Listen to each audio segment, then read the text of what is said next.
Starting. All attendees are in listen-only mode. Good morning, everybody. Welcome to the webinar. We're here with Bernice Ross, the CEO of realestatecoach.com.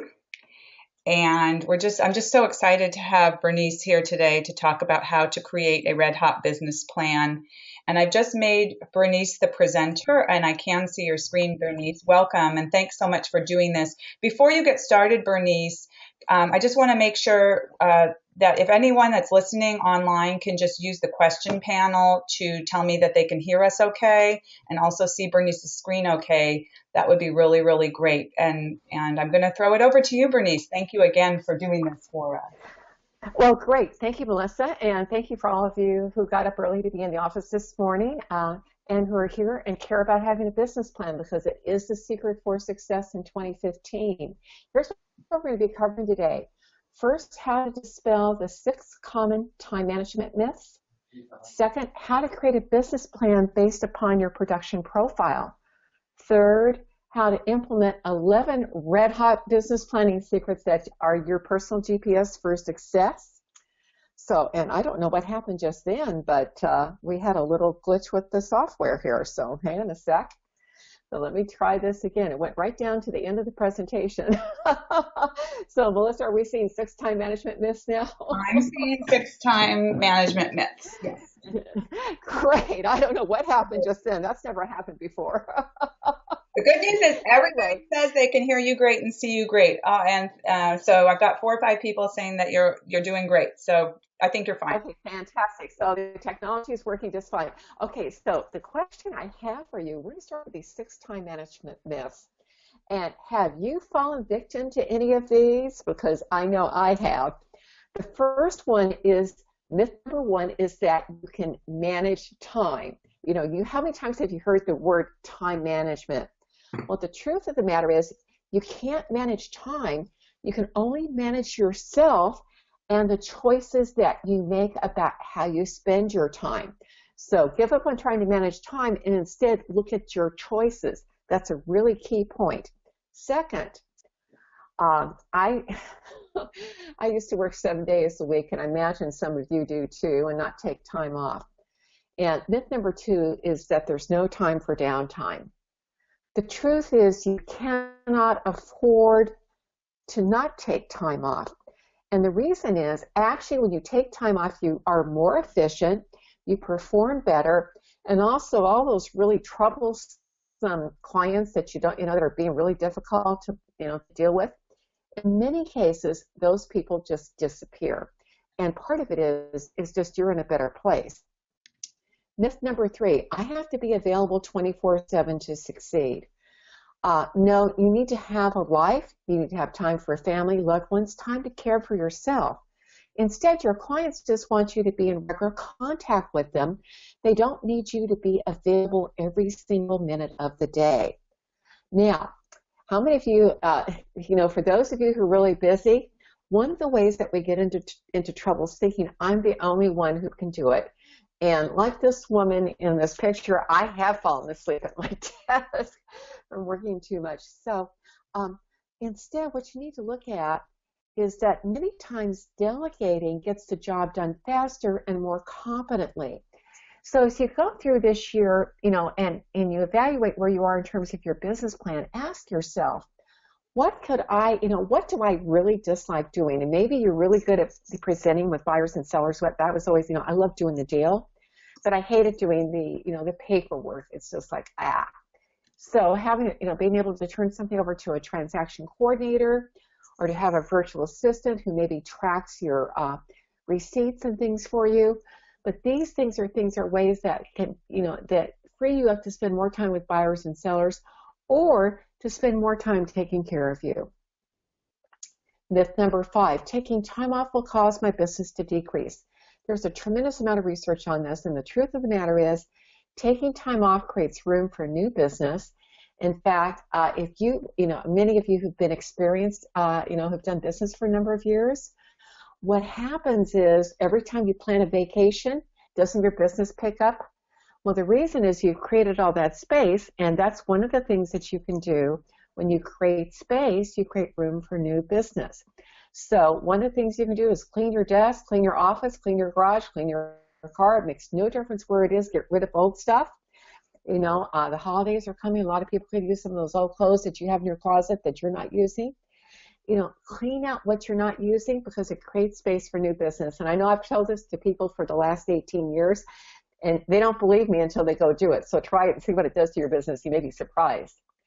Now, this is one of our favorite ones.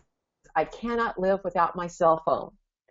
Well, the truth is, every time you get a Facebook message that interrupts your concentration, or if it breaks up a closing sequence, you know, and a message that's about some Facebook joke or something, and this disrupts your closing when you're with a client, it takes you a full 20 minutes to regain your concentration at that same level. So get in the habit of, all of your phones have the equivalent of either airplane mode or a do not disturb button on them. Get in the habit of using that function and then checking your phone every 30 minutes or so to see what's come in. So, I mean, it's great to be available every minute, but there are times when you really need to be focused on what you're doing and you need to not have those interruptions. Now, I'm going to ask you to do something here, and this is going to make you uncomfortable. I can tell you that right now, so be prepared for that. I want you to write down what your income goal will be for 2015. So if you can, please write down your income goal for 2015. Okay, you got that number written down? Okay, so this is what's going to make you uncomfortable. I want you to double it. So if you wrote down $100,000, I want you to write down $200,000. Now, this is going to make you really uncomfortable. I want you to double it again. So if you wrote down 100,000 and then it's 200,000, double that, that's 400,000. Now, you may be thinking, okay, the only way I'm going to make $400,000 next year is to win the lottery. Well, you know, you can, maybe that's what you can attract. But what you're doing here by, you know, making this big, gigantic number that you just put down, well, this is secret number one to having a powerful business plan. It's called having a BHAG. A BHAG is a big, hairy, audacious goal.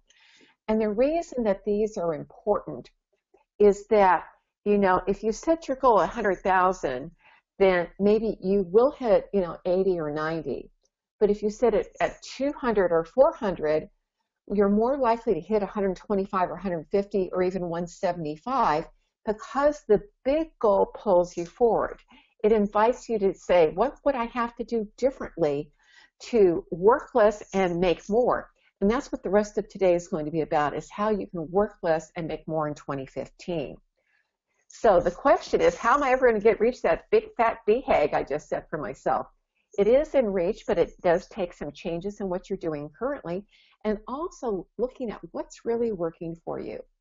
So in the handout, there is this is a business plan at a glance. You can use it for the rest of 2014, and it's real simple to change this. For 2015, you just change the number up there in the box, and this is in a Word doc, so it's super easy. But you can use this in several different ways. Please note that the first thing up here is a personal annual goal. And I want each of you to start with something personal, not just business. And then you have your business annual goal, which you've already done. Now you want to put, what are your goals for your weekly buyer leads, listing leads, under contract, closed sales, and then you want to track what you did. So you can use this part for your weekly tracking, but then you can also do daily tracking as well. So you can say, okay, well, what are my top three? Okay, today is Monday. What are the top three personal priorities that I have today? Okay, well, one of mine this morning was to exercise. A second one's going to get some reading time in before I go to bed, and I'll probably take a break at lunchtime and watch a soap. You know, that's kind of my little, you know, it's not a priority, but it's just something I've been writing all day, and I'm working. It's just I get my mind off my work and do something that's entirely different. Always want to get my exercise in first thing in the morning. That works for me. But I have to put it on my to-do list because it gets away if I don't do it first thing. And then I want to put my business priorities. So number one this morning was leading this webinar. I have a big project due this afternoon, and then I have some work to do about setting something up for tomorrow. So those are the three things that I need to do today that if I don't do anything else, Those three things need to get done. And that's the way to approach this. Because what a lot of people do is they beat themselves up. I have 25 things on my to-do list, and I get 18 of them done, and I get upset that I didn't accomplish the other 7. Put your focus on your top 3 priorities. That's the way to really, again, keep you on track and to be successful. Now, secret number 2 is to determine your personal high probability lead generation patterns. Now, I'm going to walk you through this process. For those of you who are in Melissa's office, she'll be able to print out your transactions for 2014, and you'll be able to do this exercise using your personal transactions. I think that's very important that you do them with your own. For those of you who are from outside her office, Melissa has offered very graciously to help you with this if you'd like to come in and chat with her. It's no obligation. She's just, Melissa has a real heart of service. So this is just a real great way that she can help you with your business. Take advantage of it if you're interested in this. But it's nice to have someone coach you through this. Now, here's how this works. The first step here is to identify your strengths. So what you'll be doing, and I'm going to give you the overview of the steps right now, and then we're going to look at an actual set of production figures from someone, one of our coaching clients, so you see what this really looks like in actuality. So, but when you do this for yourself, you want to list all the transactions that you've closed. You want to note what activity generated the lead, and if you're not tracking this, starting today, whenever you start working with a client, note where the lead came from. The reason this is important, it tells you where to spend your money in terms of your advertising. Also, you want to identify the top 1 or 2 age groups that you serve in your business. And I like to break this out by decades, but you could say Gen Y, Gen X, baby boomers too. I mean, you could do it that way, whatever works for you. And then you want to know what kind of households you're serving. So are you tracking single men and women, couples, or couples with kids, empty nesters, investors? What size, are you tracking people that have really large families? So you want to track what the households look like that you're doing business with. Next, you want to say, what 2 types of careers or jobs do most of your clients hold? Do you represent more buyers or sellers? And then where do most of your clients originate? Are you getting them locally? Are you getting them from outside of the area? If so, what states? Or, given your location in San Diego is a destination not only for Asia and Australia and New Zealand, of course, but for all of Mexico and Latin America. So again, where are your clients originating? And then what are the top 2, the top 2 areas where you sell the most property? And be very specific. This should be a subdivision. It could be a single condo project. So you want to be specific here. Now, this is what this actually looks like when it's done. And one of the things I wanted you to see was how this would appear, and then, how this works for doing your income, for doing this yourself. So here, when I've got all this, is kind of a mess, isn't it? So it's like, well, how this is going to help me? Well, the first thing you want to do is you want to begin by identifying the most common price ranges. So this particular agent, when we went through, the first thing we noticed is that she was doing a lot of things in the $500,000 to $600,000 price range. So she had a big chunk of her business. So this is one of her niches. She's serving people who are in the $500,000 to $600,000 price range. Now, she also was selling quite a few condos, but for the $500,000 to $630,000 price range, she was getting 36% of her business there.